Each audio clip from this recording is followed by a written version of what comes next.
नमस्कार। मैं Acharya doctor Dilip Kumar PhD gold medalist Navyug Jyotish Shikshan संस्थान की पाठशाला में आपका स्वागत करता हूँ। ये एक क्वेश्चन आंसर की नई वीडियो है जिसमें मैं अपने यूट्यूब के फैंस का, अपने स्टूडेंट्स का, व्हाट्सएप पे पूछने वाले लोगों के क्वेश्चंस का आंसर देता हूँ। आपके लिए एक खुशखबरी है। 8 मई से एवरी संडे एस्ट्रोलॉजी का 6 महीने का कोर्स, एक नया बैच स्टार्ट हो रहा है। हर संडे 2 बजे से 4 बजे तक ऑनलाइन क्लासेस होंगी। उसकी फ़ीस है 30,000 रुपये। कोई भी ज्योतिष सीखने में इंटरेस्टेड हो तो मुझे 9711079544 पर फ़ोन करके अपना रजिस्ट्रेशन करा सकता है। आज सबसे पहला क्वेश्चन है सौम्या बाला गोपाल जी का। इससे पहले मैं एक इन्फॉर्मेशन दे दूं आपको कि मेरे पास डेली कम से कम 10 से 15 क्वेश्चंस आते हैं। सभी क्वेश्चंस का आंसर देना बहुत मुश्किल है। मेरे बाकी और भी बहुत काम होते हैं। मेरी डेली क्लासेस होती हैं एक्सेप्ट ट्यूसडे को छोड़ के बाकी हर रोज़ क्लासेस होती हैं। बुक्स भी लिखता हूँ मैं, 15 किताबें भी लिख चुका हूँ। बुक्स भी लिखनी होती हैं। केवल क्वेश्चन आंसर ही मेरा प्रोफेशन नहीं है, कंसल्टेंसी बहुत होती है।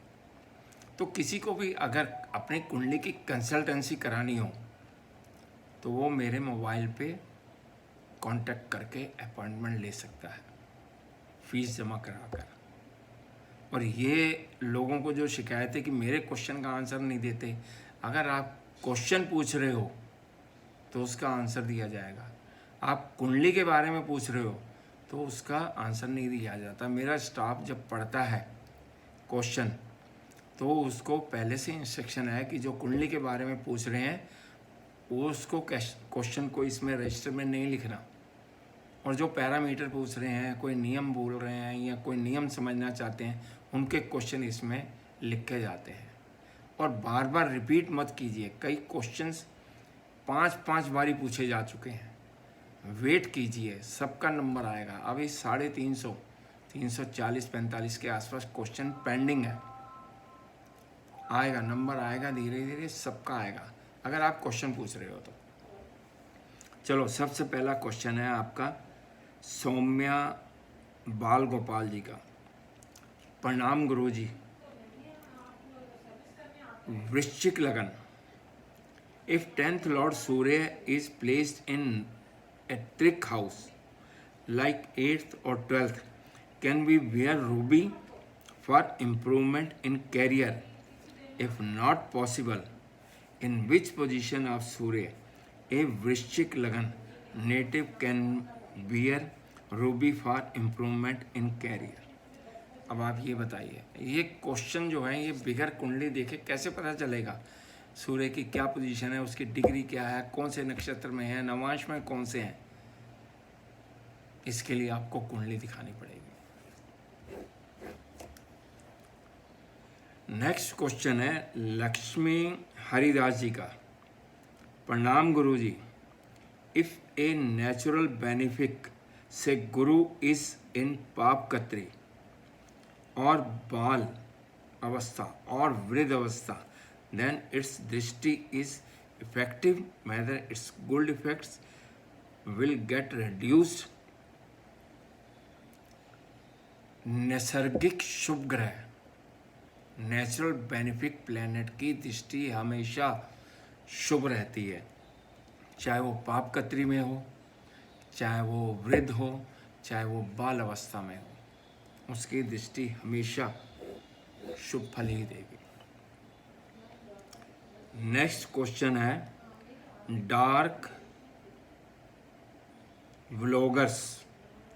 उन्होंने पूछा विवाह कैसे होगा, कैसे जाने। विवाह जानने के लिए आपको 7th हाउस, 7th लॉर्ड, लगन, लग्नेश, इन 4 पॉइंट्स पर गुरु और शनि का डबल गोचर, चाहे एक साथ हो चाहे अलग अलग हो, तो वो विवाह का इंडिकेशन होता है। उसके बाद हम देखते हैं कि दशा अंतरदशा कौन सी है, विवाह के लायक है या नहीं है। पहले गोचर देखेंगे 7th हाउस 7th लॉर्ड पर, लगन लग्नेश पर एक साथ या अलग अलग, चारों में से किसी पर भी, और साथ के साथ हमें दशा अंतरदशा भी देखनी पड़ेगी, वो विवाह के लिए सूटेबल है या नहीं है। नेक्स्ट क्वेश्चन प्रवीण नवलखे जी का, प्रणाम गुरु जी, मीन लगन में लग्नेश गुरु 4th हाउस में है पर राहु के आद्रा नक्षत्र में है, तो भी लग्नेश गुरु अपना शुभ प्रभाव देगा? प्लीज मार्गदर्शन करें। लग्नेश का केंद्र में बैठना बहुत शुभ माना जाता है, त्रिकोण में बैठना बहुत शुभ माना जाता है। तो आपने बोला केंद्र में बैठा हुआ है, मीन लगन में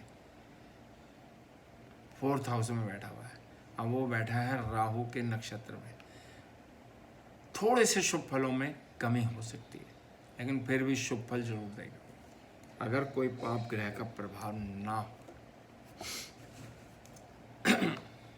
नेक्स्ट क्वेश्चन है उन्नी दामोदर जी का, प्रणाम Guru ji, if there are many good yogas present in a horoscope but 10th lord 10th house 11th lord 11th house are निर्बली afflicted, then how the native will enjoy the good results of the good yogas। दशम भाव दशमेश, 11वां भाव 11th Lord निर्बली हैं, तो normally जातक के लिए शुभ फलदायक नहीं होते हैं, लेकिन कुंडली में अगर 9th हाउस 9th लॉर्ड बली होंगे तो भाग्य अच्छा होगा, 4th हाउस 4th लॉर्ड बली होंगे तो भाग्य में सुख भी लिखा होगा। नेक्स्ट क्वेश्चन है अनूप चंद्रन जी का, प्रणाम गुरु जी, तुला लगन, इफ चंद्रमा एंड गुरु युति इज इन लगन will it give good results in profession as it is a गज केसरी योग। बिल्कुल सही कह रहे हो, ये गज केसरी योग है और इसमें 10th लॉर्ड भी इन्वॉल्व हो रहा है, और it will give bad results in profession as 6th lord अकारक Guru is in 10th lord with 10th lord moon. ये प्रोफेशन के लिए बहुत अच्छा है, गुरु यहाँ पे दिग्बली भी है, अच्छा है प्रोफेशन के लिए, गज केसरी योग भी बन रहा है।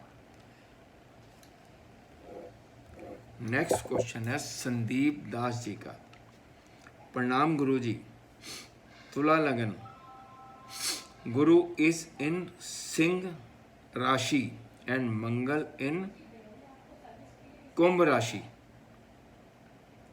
गुरु being 3rd and 6th lord is having mutual aspects with 7th lord Mangal and is also aspecting 7th house from 11th house, so marital life will be good or bad। सप्तम भाव सप्तमेश दोनों पर अगर गुरु का प्रभाव है और किसी अन्य पाप ग्रह का प्रभाव नहीं है तो ये मैरिड लाइफ अच्छी मानी जाएगी।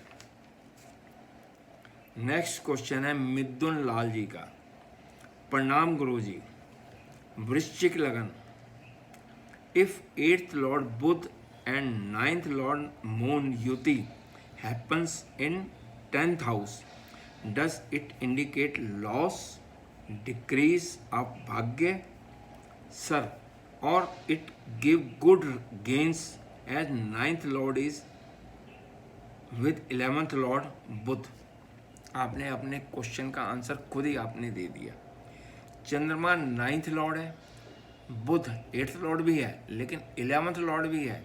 अगर भाग्य भाव का और लाभ भाव के स्वामियों का युति केंद्र या त्रिकोण में होती है तो ये लाभ देती है, इसलिए परेशान मत होइए, अच्छा फल देगी। नेक्स्ट क्वेश्चन है अवस्थी हरि जी का, प्रणाम Guru ji, if 7th lord is with Budh and 7th house is aspected by Shani, then it is bad for physical relations.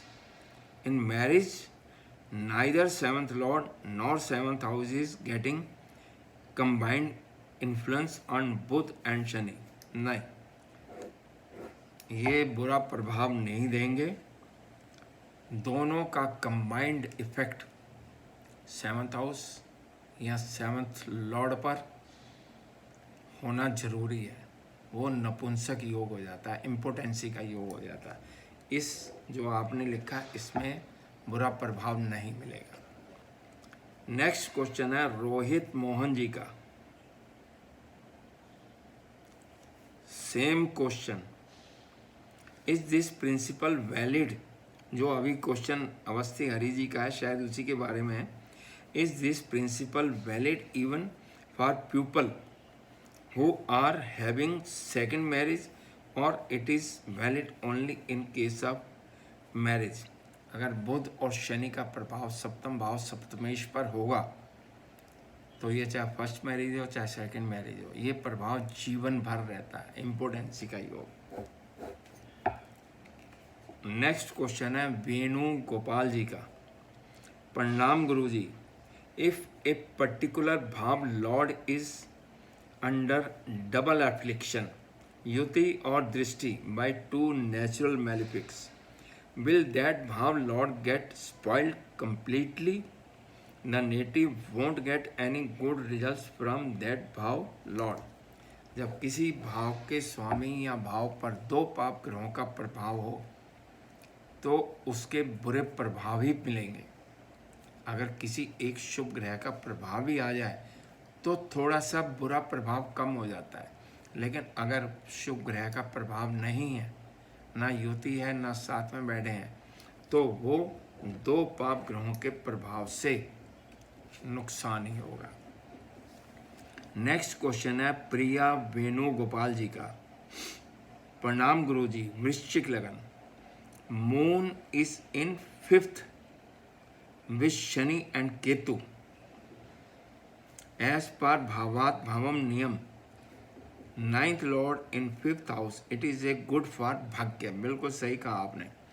But it is afflicted by two malefic, then how is Bhagya and moon will give good results in its dasha antardasha due to double affliction? Double affliction होने के कारण चंद्रमा शुभ फल नहीं देगा, मानसिक पीड़ा भी देगा, टेंशन भी देगा और भाग्य में भी कमी लाएगा। भावात भावम नियम के अनुसार उसे शुभ फल देना चाहिए, लेकिन अगर दो पाप ग्रहों का प्रभाव उस पर है तो यानी कि वो शुभ फल नहीं दे पाएगा, भाग्य को भी कमजोर करेगा। नेक्स्ट, नमस्कार।